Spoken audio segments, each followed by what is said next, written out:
Welcome back to the deep dive. Today, we have a stack of sources that is, let's just say it's diverse and pretty intense. It's a lot to get through. It is. We are going deep on this convergence of three massive fields: the future of work with AI, these new under-the-skin biodigital surveillance systems, and then the really uncomfortable world of cognitive warfare. And they're not separate topics, are they? That's the key. Our sources show how this economic pressure for efficiency is driving the rollout of the tech. Exactly. And that tech is what's challenging our whole idea of privacy. Right. So our mission today is to connect those threads for you.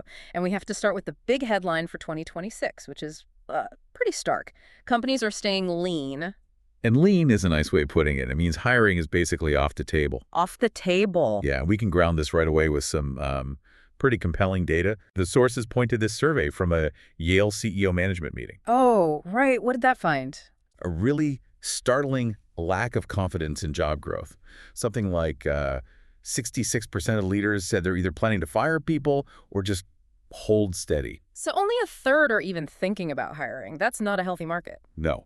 And the Federal Reserve is apparently very concerned. There's a quote in here, something like, "We're close to zero job growth. That's not healthy."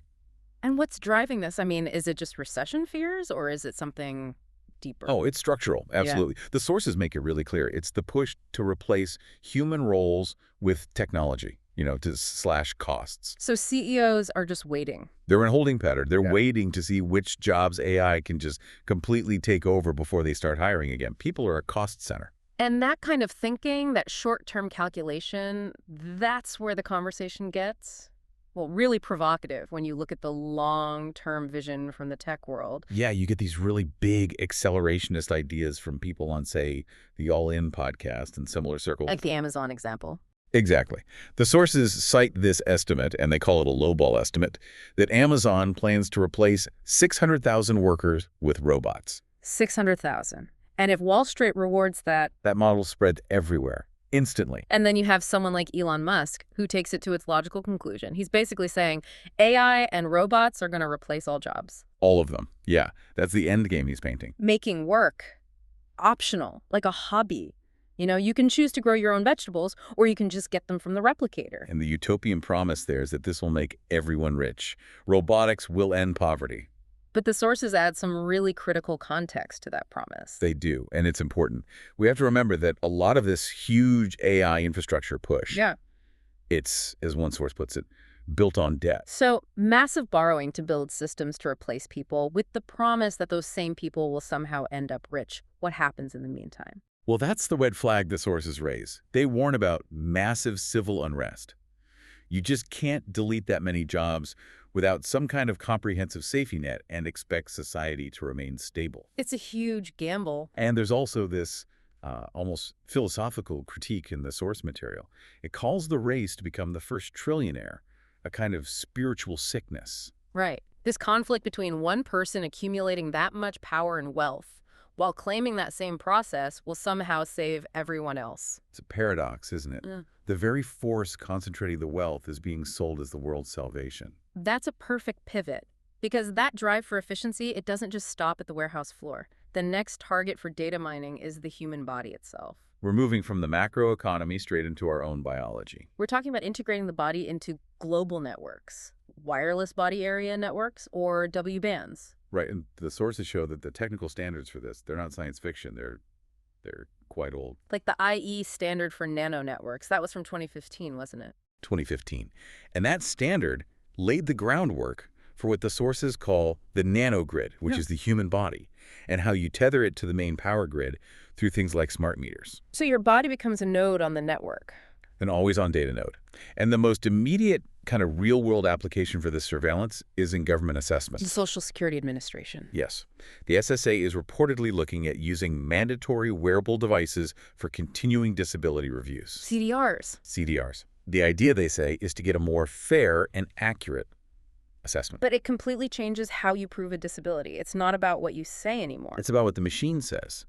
And these devices are incredibly detailed. I mean, we're talking EKG, oxygen levels, but also EEG headbands to track brainwaves for anxiety, depression, ADHD, even posture sensors and smart insoles, things that can measure your exact foot pressure your range of motion, with a precision a doctor could never get in a 10-minute exam. So if you say you can't walk, the machine has a log of the electrical pattern of every single step you take. That is the crucial point. The sources say the SSA puts immense value on this medical machine output data. One source calls it the golden goo. The golden goo. It's the data that trumps everything you say. So how does this actually work, this idea of the body transmitting data? The sources call it intrabody communication. Right. So you have to think of your own skin and tissue as the transmission medium, like a wire. So it's not sending signals through the air. No, it's sending them under the skin using microwave, terahertz, optical signals.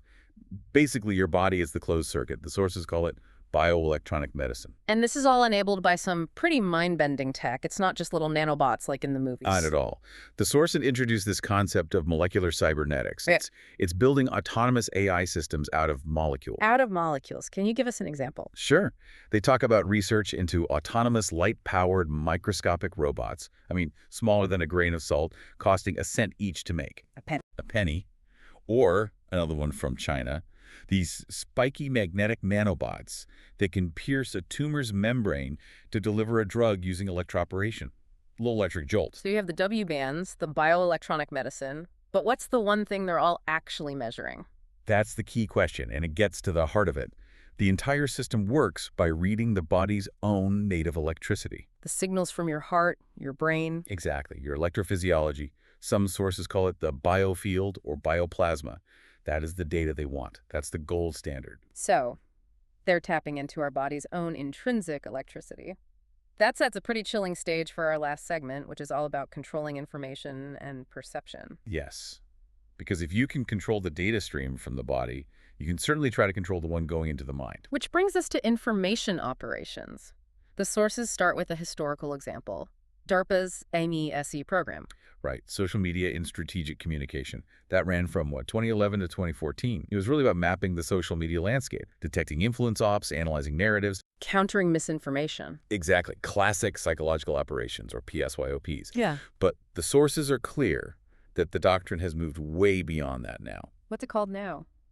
The term NATO is using is cognitive warfare. And the sources make a very clear distinction.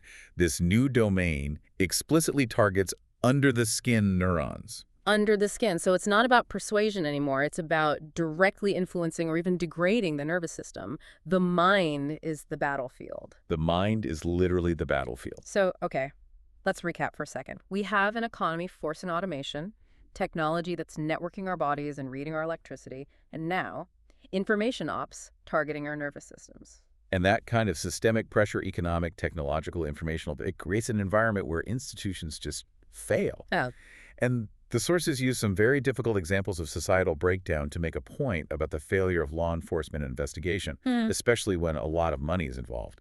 This is a tough section, but the point the sources make is that these examples show how extreme organized criminality can operate openly when the system fails to act. That's the core point. It's not about the individual crimes, as awful as they are. It's about the systemic inability to prosecute and deter these networks. And the sources cite documentation on the rise of certain online groups, like activists for minor attracted persons, or MAPs.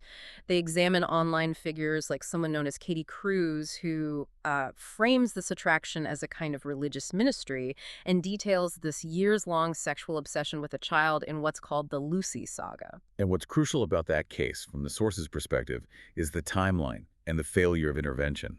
The blog entries run from 2018 to 2025. The parents cut contact. They even sought an order of protection in 2023. But it was denied. It was denied. And the activity just continued to be documented online for years. The sources use this to show a pattern of normalization and persistence when the systems that should act don't. And this pattern, it mirrors the historical case they bring up to underline this connection between systemic failure and organized wealthy crime. Exactly.